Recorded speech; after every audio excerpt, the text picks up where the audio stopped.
This is from Rodinia, who lives in Canada. I just watched your show on racism, episode 240, and I was a bit disappointed that you did not make clear during that show what the curse of Cain actually was. Many people, certainly all Mormons, and including some Christians, seem to believe that the curse of Cain was black skin. I really wish that it was made very clear that nowhere in the Bible does it state that black skin was the curse of Cain.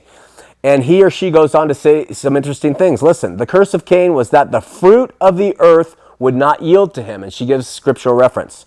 He says, your brother's blood cries out for me from the ground. Now you are under the curse and driven from the ground, which opened its mouth to you to receive your brother's blood from your hand.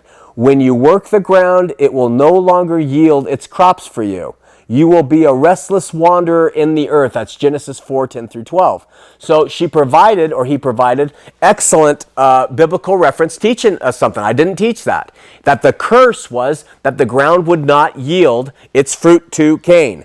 And then he goes on to say, it is my personal belief that the mark was not only a way to protect and identify Cain, but it was also to prolong his life, giving him a chance to repent. This is his own interpretation. And he says that Cain basically feared, because he would be a wanderer and a vagabond, that people would see him and try to kill him. And so God then put a mark on him and said anyone who would kill him would suffer vengeance 7 times over. Nowhere does it say that the mark was or is a color. The mark could have been any way of identifying a person, including the fact that Cain was unable to grow anything from the land. That seems very reasonable to me. And this whole black thing is false. Finally, this person said, I was born in Brazil and was actually the first person baptized in Manaus in the Amazon River in 1976. In fact, the church in Amazon started in our very living room. My family was devoted to the church and at par with it. Coincidentally, in 1978, the Sao Paulo temple was being built. When the government of Brazil found out that blacks would not be able to enter the temple, they halted the construction and threatened to withdraw the church's charity status in the country until that policy was changed. In fact, the members of the church in Brazil were urged to fast and pray so that the Lord would, quote, soften the hearts of our government and allow the temple to be built.